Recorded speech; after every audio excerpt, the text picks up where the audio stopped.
A shocking twist involving a husband and secret relationship with a black man. The night had started like any other, with soft music playing in the background and candles flickering along the windowsill. She had worn red, his favorite color, the silk clinging to her curves as if the fabric worshipped her. He walked in, eyes devouring her frame, his lips already curling into a hungry smirk. They didn't speak at first. Words would have ruined the intensity, the craving, the heat already building between them. His hands found her waist, pulling her close, pressing her against his chest as if afraid she might vanish if he let go. His lips claimed hers, not gently, but with possession, as though he'd missed her for a century. Tongues met and danced with slow, deliberate movements, sending electricity crackling down her spine. Her breath hitched, her knees weakening as he lifted her, carrying her to the bedroom like a prize he'd earned. Clothes peeled away, fingers fumbling, eager and wild. The tension between them pulsed like a second heartbeat. The way he kissed her neck made her tremble. She whispered things in his ear, sexy, teasing, filthy words that made him growl. His touch became rougher, hungrier, as he pinned her beneath him, his mouth tracing fire along her collarbone, down her chest, past her stomach.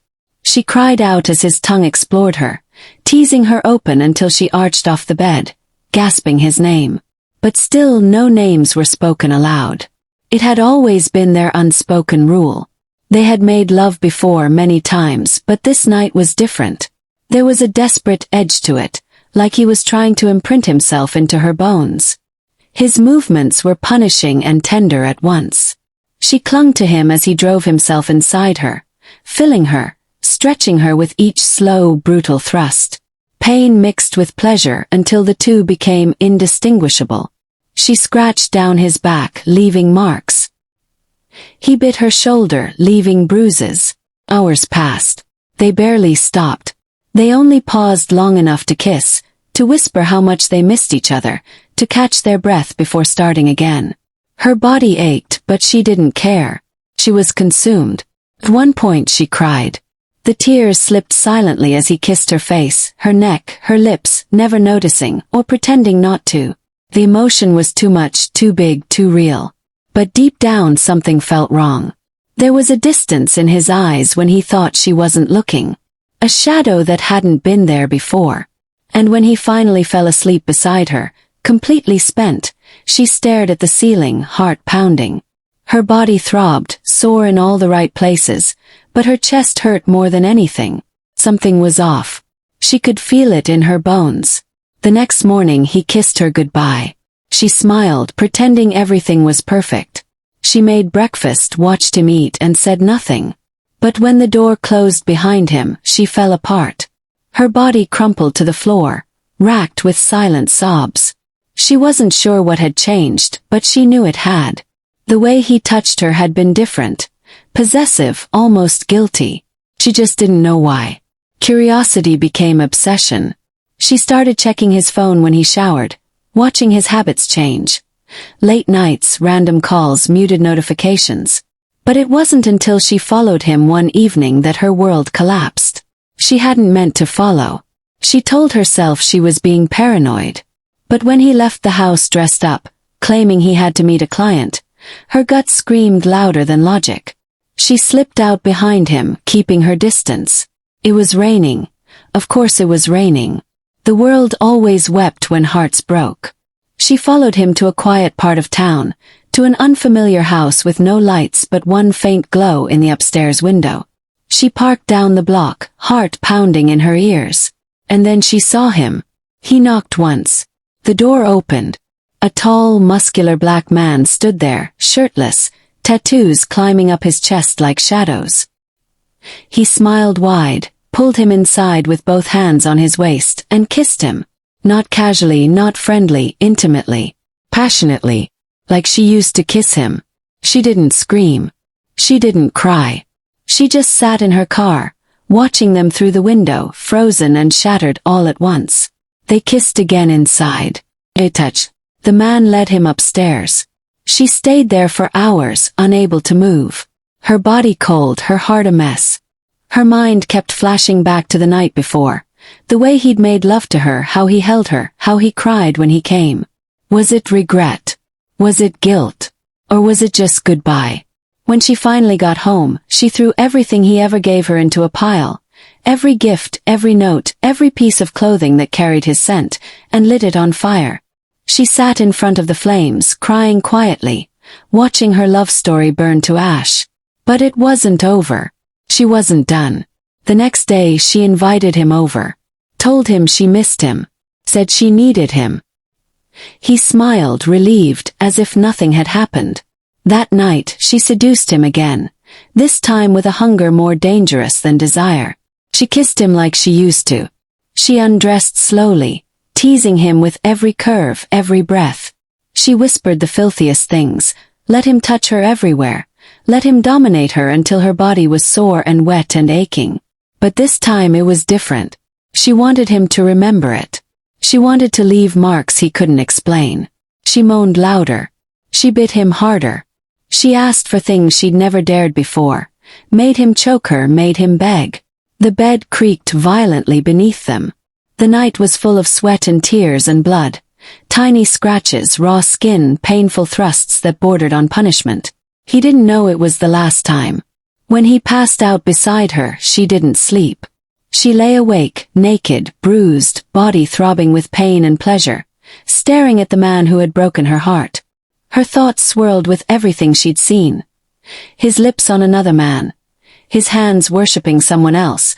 The lie he lived every day beneath her roof. She thought of the way he screamed her name during sex. How he held her face when he came, whispering that he loved her. She thought of the way his eyes had dimmed lately, the hesitation in his touch. She thought of the other man, the strong, beautiful black man who had claimed her husband so easily. And for the first time she smiled. Because she wasn't weak anymore. She had a plan. The next morning she cooked his favorite breakfast. Eggs, toast, black coffee. Exactly how he liked it.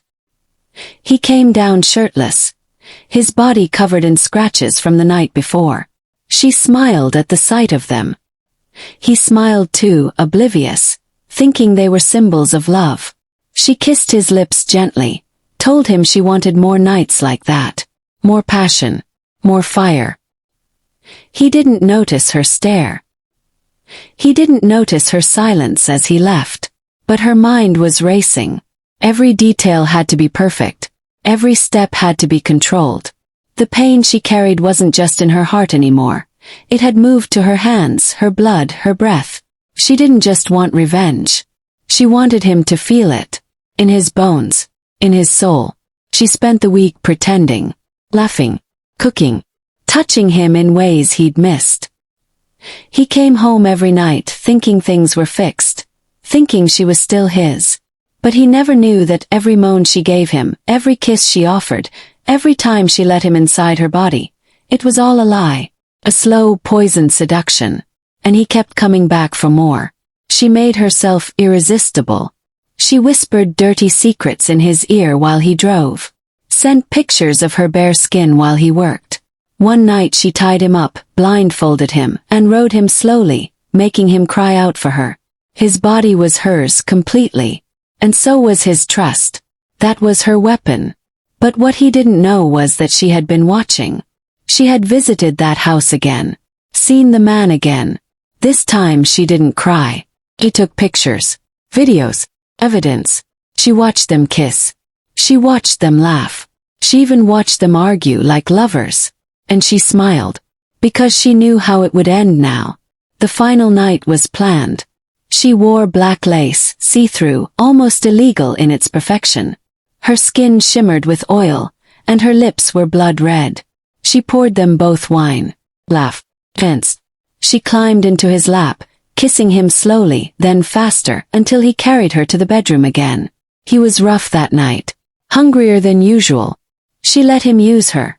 Bend her, bite her, enter her hard until she screamed. There was pain, real pain. She bled again. But she didn't stop him.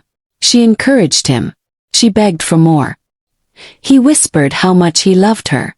How he was glad they found their way back to each other. And she looked him dead in the eye and whispered, "I know." That's when his body froze. because she pulled out her phone and played the video. The video of him kissing the man. The video of him in bed, moaning under another's touch. He blinked, his body still deep inside hers, and she smiled like the devil. "You were inside him like this too, weren't you?" she whispered against his mouth. He tried to speak, but no words came out. She pushed him back hard, standing over him naked, shaking but steady. "I let you use my body while your heart belonged to someone else," she said, voice trembling. "I gave you everything while you lied to my face. You used my soul as a mask for your shame." He tried to explain, but she wasn't listening. She grabbed a small knife from the drawer, hidden beneath the bed for protection, now glinting in candlelight for vengeance. He panicked, backing away, but she only walked closer. Not to kill him. No, not yet. Just enough to scare him. Just enough to make him bleed. She dragged the blade lightly across his shoulder, watching a thin line of red rise like poetry. He screamed, but it wasn't the cut that hurt, it was the guilt, the shame, the realization that she wasn't his anymore. And then she did the unthinkable. She called the other man, put him on speaker, told him everything, told him she knew, showed him the video. And the voice on the other end didn't deny it. He just laughed. "You never satisfied him like I did," the man said coldly. And that shattered everything. Her husband, ex-husband really, looked at her like she was a stranger now. Broken. Exposed. Caught between two lives he could no longer control. And then she hung up. She walked away. Left him there. Naked, bleeding, shaking, crying. She didn't need to scream. Her silence was louder. She packed that night. Not her bags. She threw everything he owned out the window. Clothes, shoes, photos. Everything. Neighbors stared. She didn't care. She stood naked in the window, wine in hand, watching the man who once ruled her heart now crawling through dirt, picking up pieces of his life. When he begged her to talk, she said nothing. When he tried to kiss her, she turned away. When he cried, she didn't blink. Because she had nothing left to give. 4 days after, she stayed silent. She didn't answer his calls. She didn't open the door when he knocked. But at night she cried again. Not for him but for herself. For the girl she used to be. For the love she once believed in. For the night she thought meant something. She didn't regret the sex. She didn't regret the love. She regretted believing him. Believing that she was enough. Believing that his moans meant love, when they only meant distraction. The pain didn't end quickly. Her body still hurt. Her heart even more. Sometimes she'd wake up in the middle of the night, reaching for someone who wasn't there. Other times, she'd look at her own reflection and wonder if she had changed. If the blood, the betrayal, the sex, the scars had turned her into someone else. But then came the twist she never expected. Weeks later, a package arrived. Inside was a journal. His journal. Pages and pages of thoughts, memories, secrets. His real story. He never meant to cheat, the journal said. He had been in love with her. Truly. Deeply. But the urges never went away. The hunger for something darker. Something different. Something forbidden. The man, his other lover, had blackmailed him. Threatened to expose everything if he left. So he stayed trapped. And when she found out, he felt both destroyed and relieved. Because someone finally saw him. But that wasn't the twist. The twist was the last page. Where he wrote, "If she ever finds out what really happened that night, I'm already gone." And attached was a photo. Of a gun. And a note. "I never deserved her." She dropped the journal. Hands shaking. Heart racing. She turned on the news. And there it was. A body found in a motel room. Gunshot wound to the head. Unidentified male. But she didn't need the name. She knew. He had taken his life.